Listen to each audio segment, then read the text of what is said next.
रामपुर गांव में एक युवक रहता था, अर्जुन। वो बहुत मेहनती था और अपने जीवन में कुछ बड़ा करना चाहता था, लेकिन बार बार असफल होने के कारण वह हताश हो चुका था।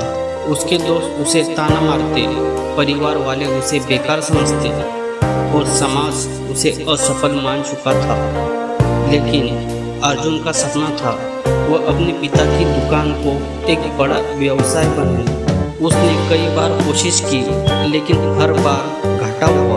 एक दिन निराश होकर वह गांव के सबसे बुद्धिमान संत आचार्य देवदत्त के पास गया। अर्जुन ने संत से कहा, गुरुदेव, मैं कितना भी मेहनत करूं, लेकिन सफलता मेरे पास नहीं आती। कृपया मुझे सफलता का रहस्य बताइए। आचार्य मुस्कुराए और बोले, अगर तुम सच में जानना चाहते हो तो मेरे साथ नदी के किनारे चलो।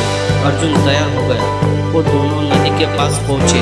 आचार्य ने अर्जुन से कहा, इस नदी को देखो, क्या ये कभी रुकती है? अर्जुन ने उत्तर दिया, नहीं, ये निरंतर बहती रहती है। आचार्य बोले, यही सफलता का पहला रहस्य है, निरंतर प्रयास। जैसे ये नदी कभी नहीं रुकती, वैसे ही तुम्हें ही अपने लक्ष्य की ओर बढ़ते रहना चाहिए। असफलता एक पत्थर की तरह होती है, लेकिन पानी लगातार उस पर गिरता है तो पत्थर भी गिर जाता है। इसी तरह हमारी मेहनत एक दिन रंग लाएगी। अर्जुन ने सिर हिलाया और इस सीख को अपने मन में बसा लिया। इसके बाद आचार्य अर्जुन को एक ऊंचे पहाड़ पर लेके गए। उन्होंने अर्जुन से कहा, नीचे देखो, क्या तुम्हें डर लग रहा है? अर्जुन ने कहा, ये बहुत ऊंचा है, अगर मैं गिरा तो मैं मर जाऊंगा।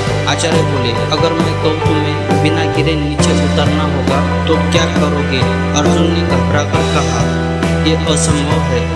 आचार्य ने एक पक्षी की ओर इशारा किया जो आराम से उड़ रहा था।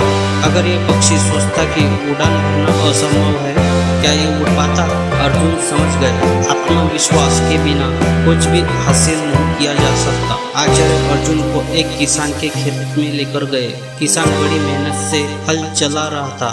आचार्य ने पूछा, अगर यह किसान बीज बोने से पहले खेत तैयार नहीं करेगा तो क्या फसल उगेगी? अर्जुन ने उत्तर दिया, नहीं, पहले जमीन जोतनी होगी, फिर बीज बोना होगा। आचार्य बोले, यही सफलता का तीसरा रहस्य है।